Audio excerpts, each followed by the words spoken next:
What's up, everyone? Today I want to talk about Caitlin Clark's rookie salary in the WNBA. So for those of you that aren't aware, Caitlin Clark went viral during the WNBA draft because it was revealed that she would be paid just $76,535 during her rookie season. Now, to be clear, she had no ability to negotiate this contract, and it didn't matter if she went one or someone else went one. That's how much they were getting paid because it's a pre-approved salary by the Players Association with the WNBA, just like you would find in the NFL or NBA draft. But for context, and not to give her a hard time, but that's obviously not a lot of money. It's roughly half of what the average Walmart store manager in the United States will make this year.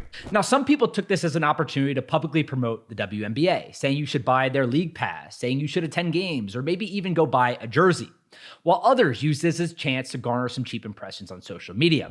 And President Biden, literally the president of the United States, even fired off a tweet insinuating that WNBA players need to be paid like NBA players. Now, he didn't mention the WNBA or even the NBA, but this happened at the moment that everyone was talking about it online, and it's fairly obvious what he was trying to insinuate. Caitlin Clark herself will be fine. She recently signed a $28 million signature shoe deal with Nike, and the former Iowa star made millions in NIL money last year. She had endorsement deals with companies like State Farm, Gatorade, Panini, and many others. But let's talk about the WNBA. The WNBA has a players association that negotiates benefits and compensations directly with the league, just like you would see in the NFL, NBA, MLB, NHL, or even MLS. And league-wide pay is so low today in the WNBA compared to the NBA, primarily because of two reasons. First, the WNBA isn't a good business, at least not right now. The league brings in $200 million in annual revenue, but it has consistently lost money over the last 25 years, and they would have gone out of business had the NBA not subsidized the product. So quite literally, the NBA is funding the losses every year with the WNBA, hoping that they can eventually get to a point where they're profitable and can be sustainable on their own. And that leads me to point number two. The timing of the last collective bargaining agreement, or CBA, was super unfortunate. For example, WNBA players are only guaranteed a 50-50 revenue share with the league, similar to what you would find in the NBA, if they reach specific financial benchmarks. However, those benchmarks compound annually, and given that the last CBA was negotiated literally the month that COVID-19 started, many of those benchmarks now look unattainable. The obvious point is that these sports leagues got absolutely crushed with attendance and merchandise and concessions and everything else. Revenue went down virtually everywhere. In the WNBA, of course, too. And now those benchmarks, since they compound annually, are extremely difficult to make up and meet. This means that the 50-50 revenue sharing covenants have never been triggered, and WNBA players only receive about 10% of overall league revenue today. Now, there are a bunch of big market teams that can afford to pay players more, and many of them actually have owners that are willing to do so. I'll give you two examples. The New York Liberty, for instance, were fined $500,000 in 2022 for providing its team with charter jet services to away games. They literally flew private, and they got fined by the WNBA for that. And number two, Raiders owner Mark Davis. Everyone talks about how he bought the Las Vegas Aces for $2 million and he's going to make so much money. But the part that no one else talks about is that he has invested a ton of money in this team. He spent $40 million on a practice facility for the Las Vegas Aces. And the reason he did that is because there's no other way to attract free agents. You can't do it through salary. You can't do it through travel. You can't do it through hotels because pay is so low that the CBA and the WNBA executives want to maintain competitive balance by saying you can't go spend extra money even if your owner's willing to do it. So the only way to do that is through practice facilities, which Mark Davis has done.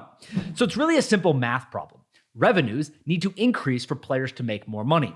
This is why you'll often see the best WNBA players travel abroad each offseason. Everyone knows what happened with Brittany Griner. She was in Russia because she was being paid $1 million or more to play there during the offseason. However, the reason why I always talk about the NBA in relation to the WNBA is because this reminds me a lot of where the NBA was several decades ago. Many people forget that the NBA wasn't really a good business back in the day either. Most teams were losing money. The NBA finals were on tape delay, and no player, literally not a single player in the league, made more than $1 million annually. But that all changed in the late 1970s and the early 1980s. These three guys, Larry Bird, Magic Johnson, and Michael Jordan, entered the league, ushering in a period of immense growth.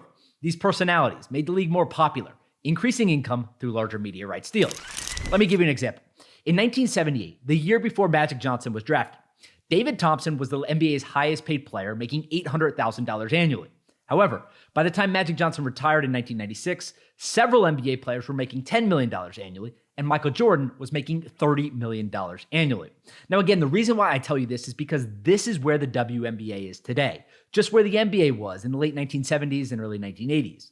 The uncomfortable truth is that Caitlin Clark will be underpaid her entire career, Essentially what happened to Michael Jordan. Outside of those 2 years with the Bulls, he was only making $3, $4, $5 million a year, and 95% of his income since has come through endorsement deals with Nike and others. Caitlin Clark has already proven to move the needle, with this year's NBA draft averaging more viewers at 2.4 million than any WNBA game in history.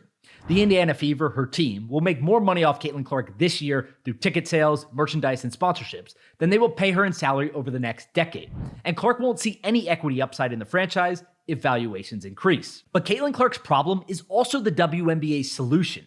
It's not hyperbole to say that Clark can have a Michael Jordan, Larry Bird, or Magic Johnson-esque impact on the WNBA. She is joining the league at the perfect time. The WNBA recorded its best viewership in 16 years last season. Women's sports will continue to receive a larger share of media attention as time goes on, and the league is currently negotiating a new media rights package that should produce 2 times more annual revenue than the last one. Those results will compound over time, just like we saw with the NBA. And it's why the next generation of players, ultimately, will benefit much more than Clark herself. Now, this thesis almost entirely relies on the growth of media rights, but I really don't think that's a cause for concern. The WNBA's current base of $60 million is so low that they could easily 10x that over the next 2 decades. That would provide substantially more revenue to the players, but more importantly, it would also kick in 50-50 revenue sharing, leading to an increase in salaries simply by multiplying player distributions.